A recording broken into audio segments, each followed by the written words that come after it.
पारंपरिक चावल की लुप्त होती और भूली बिसरी किस्मों को वापस लाने की दिशा में बीज संरक्षकों, छोटे किसानों और खाद्य प्रेमियों द्वारा एक महत्वपूर्ण अनाज क्रांति ग्रेन रेवोल्यूशन चलाई जा रही है। भारत में हरित क्रांति के दौरान अधिक उपज देने वाली किस्मों को बढ़ावा मिलने से पारंपरिक धान की सैकड़ों किस्में गायब होने की कगार पर पहुंच गई थीं। लेकिन अब बीज संरक्षकों, गैर सरकारी संगठनों, NGOs, रेस्तरां मालिकों और राज्य सरकारों के प्रयासों से वे खेतों और रसोई में वापसी कर रही हैं। कर्नाटक केरल सीमा पर स्थित नेतानी के गांव के पद्मश्री अवार्डी ईश्वरप्पा सत्यनारायण बेलरी ने अपने घर के बाहर कट्टों में सैकड़ों पारंपरिक धान की किस्में सहेज रखी हैं, जिनमें भारत, श्रीलंका, जापान और फिलीपींस की बाढ़ और कीट प्रतिरोधी किस्में शामिल हैं। इसी प्रकार छत्तीसगढ़ के राजनांदगांव जिले में एक शिक्षक खेमलाल देवांगन ने लगभग 70 पारंपरिक धान की किस्मों का संग्रह तैयार किया है और वे अपने खेतों में इनका जैविक खेती के तहत संरक्षण कर रहे हैं।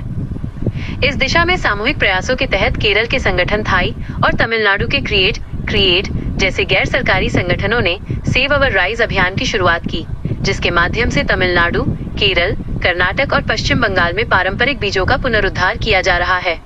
हालांकि भारत में कभी 1 लाख से अधिक धान की किस्में हुआ करती थीं, जो घटकर काफी कम रह गई थीं, लेकिन अब जागरूकता बढ़ने और रेस्तराओं में इनके इस्तेमाल से मांग में तेजी आ रही है। कर्नाटक के राजमुड़ी और तमिलनाडु के काइमा जैसे पारंपरिक चावल अब शहरी बाजारों, जैविक दुकानों और विशेष मेनू वाली जगहों पर अपनी जगह बना रहे हैं। इसके साथ ही शेफ और रेस्तरां मालिक इन पारंपरिक और स्वदेशी किस्मों को संरक्षित करने, किसानों को सीधा लाभ पहुंचाने और उपभोक्ताओं को इनकी विशेषता से जोड़ने में अहम भूमिका निभा रहे हैं।